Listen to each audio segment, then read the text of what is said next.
Kita evaluasi, makanya kemarin gini, kita selama kemarin kan masih mengikuti kode etik dalam kesehatan, khususnya terhadap penanganan COVID maupun juga dalam hal kita memberikan informasi. Nah, saat sekarang apa yang mungkin selama ini kita laksanakan sesuai dengan protap SOP dan sebagainya itu banyak ya yang tidak terlaksana. Dalam hal ini bukan kita tidak laksanakan, tapi masyarakat ini tidak mengikuti tengkaran istilahnya kan.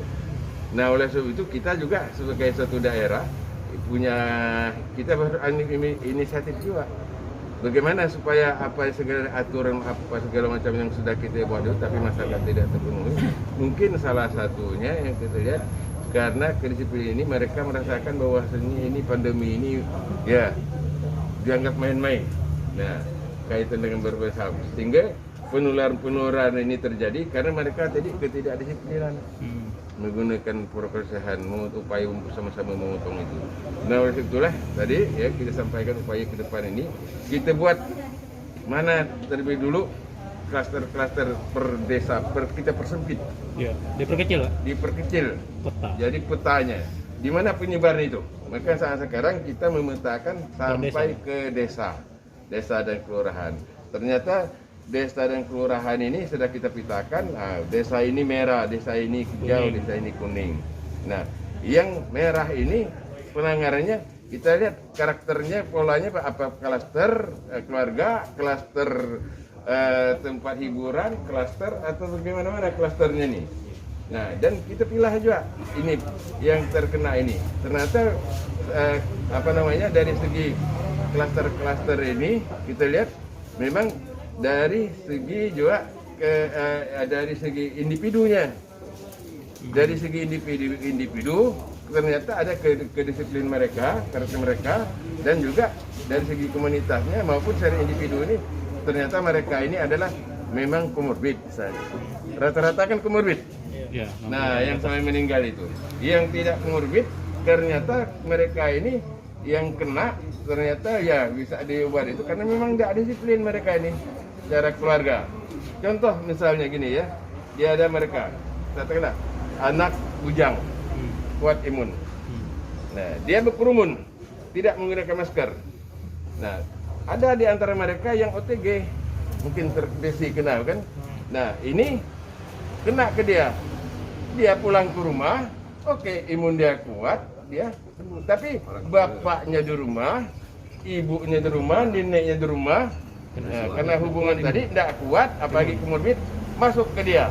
Kalau saya lah ini terjadi. Pak, jadi strategi pemerintah nanti gimana, Pak? Kira-kira? Nah, strategi pemerintah maka sekarang pertama kita akan memperketat yang isolasi mandiri ini.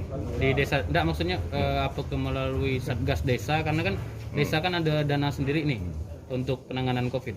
Tetap itulah, jadi yang fokusnya nanti ya kita induknya mungkin nanti dengan dana desa yang ada, desa kita sampai ke desa, makanya dari kecamatan tadi kita tekankan, kita minta juga kan langsung ke desa-desa yang zona merah segala macam ini, mereka ini tetap menggunakan pertama pengawasan. Jadi tidak cukup hanya dinas kesehatan loh, tidak harus, jadi perangkat di daerah juga harus.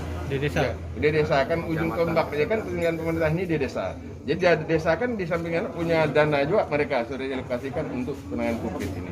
Bukan secara medisnya, tapi pada hal pembinaan. Jadi mereka yang nanti kepada masyarakat khususnya dalam upaya pencegahan, desa harus turun juga dalam program satgasnya untuk kerumunan-kerumunan itu. Nah, kedua sisi lain ya desa ya, dalam hal adanya nanti akan terlapor karena mereka yang misalnya kena langsung di dinas kesehatan langsung akan koordinasi ke Kominfo, ke pemerintahan, kita akan sebarkan ke desa dengan fotokopi mereka yang terlampir yang tercovid ini, terpapar ini. Jadi kita fotokopi KTP-nya, kita akan sampaikan ke desa, sebarkan untuk segera juga melakukan isolasi. Dia ini apakah isolasinya mungkin kalau dia minta secara mandiri, karena desa juga desa harus terus mengawal. Pak, apakah perlu Pak desa ini, karena kan kita kan sebenarnya tidak boleh nih isolasi mandiri lagi di rumah, karena liar tadi ini kan yang terpapar. Nah, apakah perlu misalkan desa menyiapkan satu rumah atau apa untuk khusus yang isolasi terpadu, walaupun itu OTG? sebenarnya sih bisa saja dilakukan oleh desa.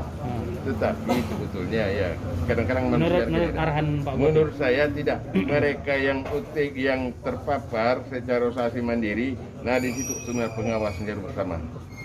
Itu yang lebih abdul. Sebab kalau dia diisolasi suatu tempat mungkin ada secara kemana kesehatan kita tidak terlepas dari imun kita, psikologis kita, psikologis kita.